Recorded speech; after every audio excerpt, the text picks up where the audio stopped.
I'm going to show you how to decorate your intention candle. So here you can see I've already added my wax, I've let it cool, and I took a heat gun that you can get at Michael's or wherever and just melt the very top layer.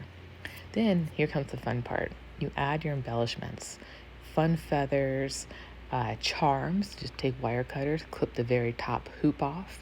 You can use a mini fluorite crystal carving. That's that cactus that went in just there. A center slice cowrie. This is an annulus cowrie that's been hand painted. That white block behind it is snow quartz. And now I'm going to add 2 different types of dried flowers, also offline, or you can do it yourself. The wax is 100% soy wax, and then I also slightly colored it to match the scent of this particular candle. And you can use oil or mica. I like to use both. The mica gives it a little bit of a sheen to it.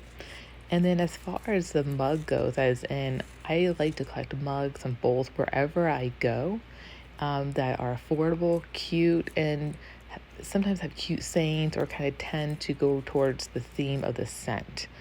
And then you can add as much or as little as you want. There's some glitter I've added.